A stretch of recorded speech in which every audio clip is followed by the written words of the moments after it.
4 ಜನ ಮಕ್ಕಳು ಸತ್ತೋಗ್ತಾರ್ರಿ ಬಾಬಾ ಸಾಹೇಬರಿಗೆ. ಇಂದು, ರಮೇಶ, ರಾಜರತ್ನ, ಗಂಗಾಧರ ಅನ್ನುವಂತ 4 ಜನ ಮಕ್ಕಳು ಇಡೀ ಮನೆಯನ್ನ ಸ್ಮಶಾನ ಮಾಡಿಕೊಂಡು ಇವತ್ತು ಭಾರತ ದೇಶದ ಸಮಸ್ತ ಮನಸ್ಸುಗಳಿಗೆ ಬೆಳಕಾಗಿ ನಿಂತಿರುವ ಬಾಬಾ ಸಾಹೇಬ್ರನ್ನ ನಾವು ಅರ್ಥ ಮಾಡ್ಕೊಂಡಿಲ್ವಲ್ಲ. ಅಂದ್ರೆ ಇಲ್ಲಿನ ಅಸ್ಪೃಶ್ಯ ಸಮುದಾಯದವ್ರು ಇದ್ದಾರಲ್ಲ, ಇವರಿಗೆ ಒಂದು ಕಾಲದಲ್ಲಿ ಪಾರ್ಲಿಮೆಂಟ್ ಭವನದಲ್ಲಿ ಕಸ ಗುಡಿಸೋ ಕೆಲಸನೂ ಸಿಕ್ತಿರ್ಲಿಲ್ಲ ಅಂತ.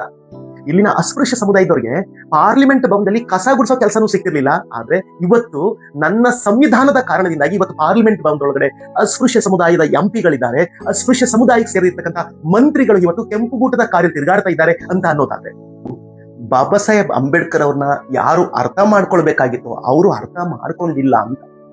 ಯಾರು ಬಾಬಾ ಸಾಹೇಬ್ ಅಂಬೇಡ್ಕರ್ ಅವರ ಶತ್ರುಗಳಿದ್ರು, ಬಾಬಾ ಸಾಹೇಬರ ಒಟ್ಟು ಹೋರಾಟಕ್ಕೆ 40 ವರ್ಷಗಳ ಹೋರಾಟಕ್ಕೆ ಯಾರು ಅಡೆತಡೆಗಳನ್ನ ಒಡ್ಡಿದ್ರು, ಅವರು ಇವತ್ತು ಬಾಬಾ ಸಾಹೇಬ್ರನ್ನ ತುಂಬಾ ಚಂದಾಗಿ ಅರ್ಥ ಮಾಡ್ಕೊಂಡು ಇವತ್ತು ದೇಶದ ಚುಕ್ಕಾಣಿಯನ್ನ ತಮ್ಮ ಕೈ ತಕೊಂಡು ಆಡಳಿತವನ್ನು ನಡೆಸ್ತಾ ಇದ್ದಾರೆ. ಆದ್ರೆ ಬಾಬಾ ಸಾಹೇಬ್ರ ಬದುಕಿತಲ್ಲ, ಅದು ಯಾರಿಗಾಗಿ ಮತ್ತು ಯಾತಕ್ಕಾಗಿ ಅಂತ.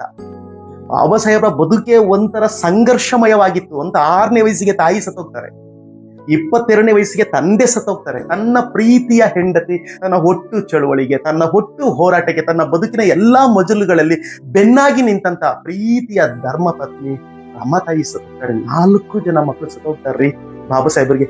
ಇಂದು, ರಮೇಶ, ರಾಜರತ್ನ, ಗಂಗಾಧರ ಅನ್ನುವಂತ 4 ಜನ ಮಕ್ಕಳು ಇಡೀ ಮನೆಯನ್ನ ಸ್ಮಶಾನ ಮಾಡಿಕೊಂಡು ಇವತ್ತು ಭಾರತ ದೇಶದ ಸಮಸ್ತ ಮನಸ್ಸುಗಳಿಗೆ ಬೆಳಕಾಗಿ ನಿಂತಿರುವ ಬಾಬಾ ಸಾಹೇಬ್ರನ್ನ ನಾವು ಅರ್ಥ ಮಾಡ್ಕೊಂಡಿಲ್ವಲ್ಲ. ಅಂದ್ರೆ ಇದನ್ನ ಯಾರು ಅರ್ಥ ಮಾಡ್ಕೊಳ್ಬೇಕು ಅಂತ ಅಂದ್ರೆ, ಭಾರತ ದೇಶದಲ್ಲಿನ ಶೋಷಿತ ಸಮುದಾಯದಿಂದ ಎದ್ದು ಬಂದಂತ ಸರ್ಕಾರಿ ನೌಕರರು ಬಾಬಾ ಸಾಹೇಬ್ ಅಂಬೇಡ್ಕರ್ನ ಅರ್ಥ ಮಾಡ್ಕೊಳ್ಬೇಕು ಅಂತ. ಬಾಬಾ ಸಾಹೇಬ್ರು 1956 ಮಾರ್ಚ್ 18ನೇ ತಾರೀಕು ಆಗ್ರಾದಲ್ಲಿ ನಡೆದಂತ ಒಂದು ಸಮಾವೇಶದಲ್ಲಿ ಇದನ್ನೇ ಹೇಳ್ತಾರೆ. ನನ್ನ ಫಲಾನುಭವಿಗಳಾಗಿರ್ತಕ್ಕಂಥ ಸರ್ಕಾರಿ ನೌಕರರು ಸ್ವಾರ್ಥಿಗಳಾಗಿದ್ದಾರೆ ಅಂತ. ಜಾಬ್ ಸಿಕ್ಕಿದ ತಕ್ಷಣ ತೃಪ್ತಿ ಬೆಟ್ಟ, ಜಾಬ್ ಸಿಕ್ಕಿದ ತಕ್ಷಣ ಅಯ್ಯಪ್ಪನ ಸೇವೆ, ಮನೆ ಒಳಗಡೆ ಸತ್ಯನಾರಾಯಣ ಪೂಜೆ ಅಂತ ಅನ್ಕೊಂಡು ಇಡೀ ಸಮಾಜವನ್ನ ನನ್ನ ಮೀಸಲಾತಿಯ ಫಲಾನುಭವಿಗಳಾಗಿರ್ತಕ್ಕಂಥ ಸರ್ಕಾರಿ ನೌಕರರಿದ್ದಾರಲ್ಲ, ಬಾಬಾ ಸಾಹೇಬ್ ಹೇಳ್ತಿರೋದು, ನಾನು ಸತ್ತೋಗ್ತಾ ಇದ್ದೀನೋ ಮಾರಾಯ, ನಾನು ಸತ್ತೋಗ್ತಾ ಇದ್ದೀನಿ. ನನ್ನ ತಲೆ ಫಸ್ಟ್ ಕ್ಲಾಸಲ್ಲಿದೆ, ಬಾಡಿ 4th ಕ್ಲಾಸಲ್ಲಿದೆ. ಫಸ್ಟ್ ಕ್ಲಾಸಲ್ಲಿ ಇರ್ತಕ್ಕಂಥ ತಲೆಗೆ 4th ಕ್ಲಾಸಲ್ಲಿರೋ ಬಾಡಿ ಸ್ಪಂದಿಸ್ತಾ ಇಲ್ಲ, ನಾನು ಸತ್ತೋಗ್ತಾ ಇದ್ದೀನಿ. ಆದ್ರೆ ನನ್ಗೆ ಒಂದು ಜೀವದ ಭಯ ಇರೋದೇನು ಅಂತ ಅಂದ್ರೆ, ನಾನು ನನ್ನ ಸಮುದಾಯವನ್ನ ನನ್ನ ಜೀವಿತ ಅವಧಿ ಒಳಗಡೆ ಇಲ್ಲಿನ ಶೋಷಿತ ಸಮುದಾಯವನ್ನ ಆಳುವ ವರ್ಗ ಆಗ್ಬೇಕು, ಅವರು ಒಂದು ಘನತೆಯ ಬದುಕನ್ನ, ಗೌರವದ ಬದುಕನ್ನ ಕಟ್ಕೊಳ್ಬೇಕು ಅನ್ನುವಂತ ಕನಸು ನಂದಾಗಿತ್ತು.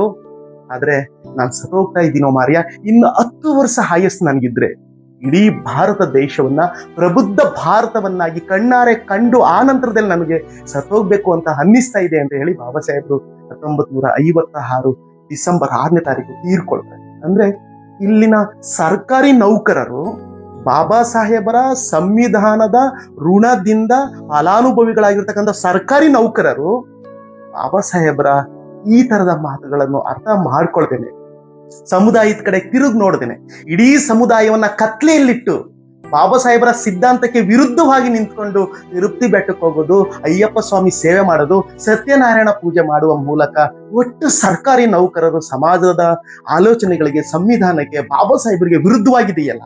ಬಾಬಾ ಸಾಹೇಬ್ ಅಂಬೇಡ್ಕರ್ ಅವರು ಕೊನೆಗೂ ಈ ಸರ್ಕಾರಿ ನೌಕರರನ್ನ ಕುರಿತೊಂದು ಮಾತನ್ನು ಹೇಳ್ತಾರೆ. ನನ್ನ ಸರ್ಕಾರಿ ನೌಕರರು ಒಂದಲ್ಲ ಒಂದು ದಿನ ನನ್ನನ್ನು ಅರ್ಥ ಮಾಡ್ಕೊಳ್ತಾರೆ ಅಂತ. ನನ್ನನ್ನು ಅರ್ಥ ಮಾಡ್ಕೊಳ್ತಾರೆ. ಇಡೀ ಸಮಾಜ ಇವತ್ತು ಕತ್ತಲೆ ಒಳಗಡೆ ಇದೆ.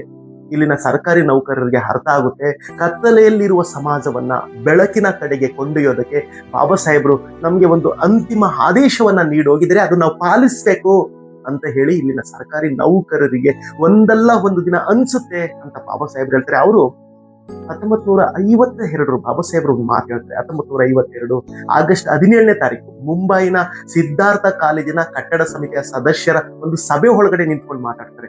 ಇಲ್ಲಿನ ಅಸ್ಪೃಶ್ಯ ಸಮುದಾಯದವ್ರು ಇದ್ದಾರಲ್ಲ, ಇವರಿಗೆ ಒಂದು ಕಾಲದಲ್ಲಿ ಪಾರ್ಲಿಮೆಂಟ್ ಭವನದಲ್ಲಿ ಕಸ ಗುಡಿಸೋ ಕೆಲಸನೂ ಸಿಕ್ತಿರ್ಲಿಲ್ಲ ಅಂತ. ಇಲ್ಲಿನ ಅಸ್ಪೃಶ್ಯ ಸಮುದಾಯದವ್ರಿಗೆ ಪಾರ್ಲಿಮೆಂಟ್ ಭವನದಲ್ಲಿ ಕಸ ಗುಡಿಸೋ ಕೆಲಸನೂ ಸಿಕ್ತಿರ್ಲಿಲ್ಲ. ಆದ್ರೆ ಇವತ್ತು ನನ್ನ ಸಂವಿಧಾನದ ಕಾರಣದಿಂದಾಗಿ ಇವತ್ತು ಪಾರ್ಲಿಮೆಂಟ್ ಭವನದೊಳಗಡೆ ಅಸ್ಪೃಶ್ಯ ಸಮುದಾಯದ ಎಂಪಿಗಳಿದ್ದಾರೆ, ಅಸ್ಪೃಶ್ಯ ಸಮುದಾಯಕ್ಕೆ ಸೇರಿರ್ತಕ್ಕಂಥ ಮಂತ್ರಿಗಳು ಇವತ್ತು ಕೆಂಪುಗೂಟದ ಕಾರ್ಯ ತಿರುಗಾಡ್ತಾ ಇದ್ದಾರೆ ಅಂತ ಅನ್ನೋದಾದ್ರೆ, ಇವತ್ತು ಪಾರ್ಲಿಮೆಂಟ್ ಭವನದ ಒಳಗಡೆ ಅಸ್ಪೃಶ್ಯ ಸಮುದಾಯದ ಅಧಿಕಾರಿಗಳು ನೌಕರಿಯನ್ನ ಪಡ್ಕೊಂಡು ಇವತ್ತು ಬದುಕ್ತಾ ಇದ್ದಾರೆ ಅಂತ ಅಂದ್ರೆ ಅದು ಬಾಬಾ ಸಾಹೇಬ್ ಅಂಬೇಡ್ಕರ್ ಹೇಳಿದ ಮಾತಿದೆಯಲ್ಲ, ಪಾರ್ಲಿಮೆಂಟ್ ಭವನದೊಳಗಡೆ ಇವ್ರಿಗೆ ಕಸ ಗುಡಿಸೋ ಕೆಲಸನೂ ಸಿಕ್ಕಿರಲಿಲ್ಲ. ಇವತ್ತು ಘನತೆಯ ಬದುಕಿನಿಂದ ತಲೆ ಎತ್ತಿ ನಡೆಯಬಹುದಾದಂತಹ ಎಂಪಿಗಳಾಗಿದ್ದಾರೆ, ಮಂತ್ರಿಗಳಾಗಿದ್ದಾರೆ, ಸರ್ಕಾರಿ ನೌಕರಿಯನ್ನ ಪಡ್ಕೊಂಡಿದ್ದಾರೆ ಅನ್ನುವ ಮಾತಿದೆಯಲ್ಲ, ಇದನ್ನ ನಾವು ಸಕಾರಗೊಳಿಸ್ಬೇಕು ಅಂತಂದ್ರೆ ಬಾಬಾ ಸಾಹೇಬರು ಹೇಳಿದ ಹಾದಿಯಲ್ಲಿ ಸಮುದಾಯವನ್ನು ಕಟ್ಟುವ, ಕತ್ತಲೆಯಲ್ಲಿರುವ ಶೋಷಿತ ಸಮುದಾಯವನ್ನು ವಿಮೋಚನೆಯ ಕಡೆಗೆ ಕೊಂಡೊಯ್ಯಬೇಕು ಅಂತಂದ್ರೆ ಬಾಬಾ ಸಾಹೇಬರ ಫಲಾನುಭವಿಗಳು, ಸರ್ಕಾರಿ ನೌಕರರು ಆ ಕಡೆಗೆ ಹೆಜ್ಜೆ ಹಾಕ್ಬೇಕು ಅನ್ನೋದಿದೆಯಲ್ಲ, ಇದೇ ಬಾಬಾ ಸಾಹೇಬರ ಆಸೆ ಮತ್ತು ಅಂತಿಮ ಸಂದೇಶ ಅಂತ